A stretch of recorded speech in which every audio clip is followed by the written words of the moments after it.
नमस्कार दोस्तों। इस देश का विपक्ष बार बार इस देश के मतदाता को एक संदेश दे रहा है कि अगर हम आएंगे तो हम किस तरीके से मुसलमानों के लिए पागल हो जाएंगे, वो आप अभी से देख लीजिए। इस देश का विपक्ष जो इंडी गैंग के रूप में सामने आता है, उसने दो संदेश दिए हैं।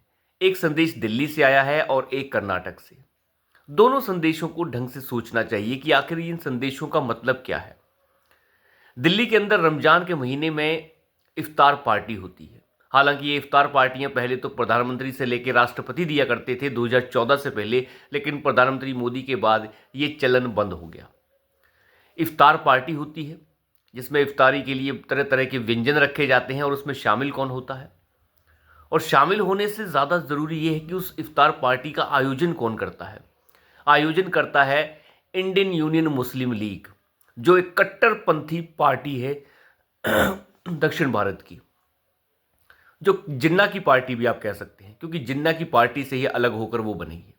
और उसके इतिहास में नहीं जाएंगे, लेकिन उसका काम क्या है, हरे झंडों पर इस्लामिक आयतें लिखकर जो पार्टी आगे बढ़ती हो, आप उसका अंदाज़ा लगा सकते हैं। और उसी का साथ देते हैं राहुल गांधी केरल के अंदर। उसने एक इफ्तार पार्टी का आयोजन किया दिल्ली के अंदर, जिसमें शामिल हुई सोनिया गांधी, कट्टर कैथोलिक ईसाई, जिसने इस देश को कैथोलिक बनाने में कोई कसर नहीं छोड़ी। वो कट्टर कैथोलिक ईसाई जो है, वो इटालियन ईसाई इसमें शामिल होती है। ये इटालियन ईसाई को राम मंदिर की प्राण प्रतिष्ठा का निमंत्रण भी भेजा गया था, लेकिन ये वहाँ नहीं गई क्योंकि ये कट्टर कैथोलिक ईसाई इस्लाम के साथ मिलकर इस देश को बर्बाद करना चाहती है। दूसरा देखिए, अखिलेश यादव इसमें शामिल होते हैं। अखिलेश यादव, जिन्हें राम मंदिर का अभी तक रास्ता नहीं दिखा है, आज तक वो राम मंदिर नहीं गए। ये इतने ओछे व्यक्ति हैं जो समझते हैं कि हिंदू तो आ ही जाएगा हमारे पास, मुसलमानों के लिए कुछ कर लिया जाए। तो इफ्तार पार्टी जिसका आयोजन इंडियन यूनियन मुस्लिम लीग, वो कट्टर इस्लामिक पार्टी कर रही हो, उसके आयोजन में सोनिया गांधी से लेके सारे विपक्षी दल शामिल होते हैं, सबके सब लगभग। और अखिलेश यादव तो पूरी मौज लेते हैं अंदर। तो इन चीज़ों के संदेश जो हैं बिल्कुल साफ हैं कि हमें किसी चीज़ से मतलब नहीं है, हम तो केवल मुसलमानों के वोटों के लिए पागल हैं और उसी के लिए आगे बढ़ रहे हैं। लेकिन कर्नाटक का संदेश बड़ा ही अहम है। कर्नाटक के अंदर कांग्रेस पार्टी की सिद्धारमैया सरकार ने एक कानून जो है उसे पारित किया है अपनी विधानसभा से, जिसके अंतर्गत 2-2.5 करोड़ तक के जो ठेके होते हैं, जो सिविल के ठेके होते हैं, उन सिविल के ठेकों में आरक्षण दे दिया गया है मुसलमान समाज को 4% का। यानी 2-2.5 करोड़ के जो ठेके हैं, जो छोटे ठेके हैं, वैसे तो 2-2.5 करोड़ के ठेके भी अच्छे खासे ठेके होते हैं, उन सिविल के ठेकों में अब मुसलमानों को प्राथमिकता दी जाएगी। ये प्राथमिकता दूसरी जगहों पर भी है, वहाँ पर भी 4-4, 5-5% आरक्षण जो है वो इस पार्टी, कांग्रेस पार्टी, जिहादी पार्टी ने दिया है। आप अंदाज़ा लगाइए, संविधान इसकी इजाज़त नहीं देता। संविधान धर्म के हिसाब से आरक्षण की इजाज़त नहीं देता, लेकिन फिर भी ये किया जा रहा है। और कैसे किया गया? 18 भारतीय जनता पार्टी के विधायकों को उठाकर बाहर फेंक दिया गया, क्योंकि वो हल्ला कर रहे थे, वो विरोध कर रहे थे, इसलिए उन्हें बाहर कर दिया गया।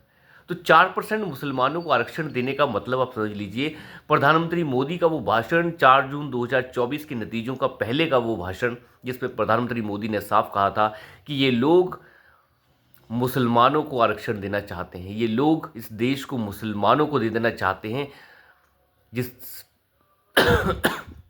जिस पार्टी का बहुत ईमानदार, बढ़िया ईमानदार, पता नहीं कितना ईमानदार, जिसके आगे सारे ईमानदार छोटे पड़ जाएं, मनमोहन सिंह, वो मनमोहन सिंह ये कहता था कि इस देश के संसाधनों पर पहला हक मुसलमानों का है।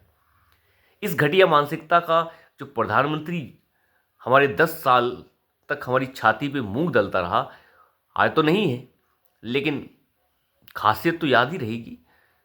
वो पार्टी आज भी बता रही है कि हम मुसलमानों के लिए क्या कर सकते हैं और कितना आगे तक जा सकते हैं। हालांकि इसे कोर्ट में चैलेंज किया जाएगा, नहीं किया जाएगा, फलाना होगा, धमकाना होगा, बात वो नहीं है। बात यह है कि आपकी मानसिकता क्या है, आप संदेश क्या देना चाहते हैं।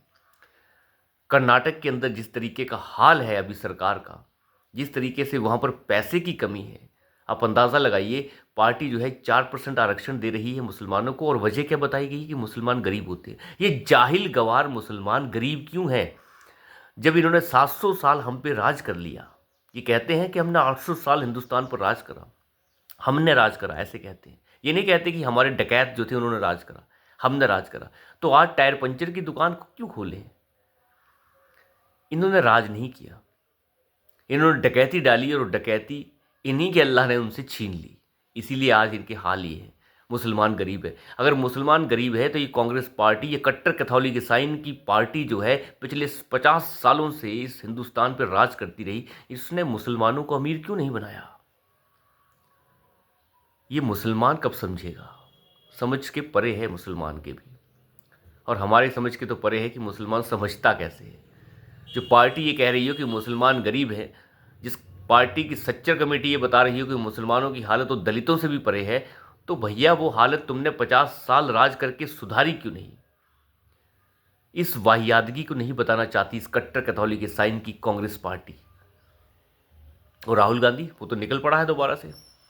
पहले कह रहा था जातियों में और फलाने में ढमकाने में, अब तमिल में और हिंदी में और फलाने में और ढमकाने में देश को तोड़ दो। अब कह रहा है, एक इंटरव्यू, एक पॉडकास्ट किया है उसने एक अंगूठा चूसने वाले के साथ, जो उसके पाँव का अंगूठा चूस रहा था, एक ऐसा पत्रकार। पूछा क्या गया है और जवाब क्या दिया गया है वो बड़ा अहम है। राहुल गांधी के हिसाब से काबिलियत के हिसाब से नौकरियां नहीं मिलनी चाहिए, काबिलियत के हिसाब से व्यक्ति को आगे नहीं आना चाहिए, जाति के आधार से आना चाहिए। अब इसे कोई बताए कि काबिलियत और जाति को मिलाने का मतलब क्या है?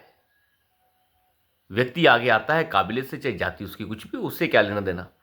लेकिन अब देश को जो है और ज़्यादा तरीकों से तोड़ने की कोशिश, हर हथकंडा लगाया जा रहा है। पहलवानों का हथकंडा लगा दिया गया, किसानों का लगा दिया गया, जवानों का लगा दिया गया, आरक्षण का लगा दिया गया, जाति का लगा दिया गया, तमिल हिंदी का लगा दिया गया, और अब नया आ गया है कि काबिलियत की क्या ज़रूरत है, जाति के हिसाब से।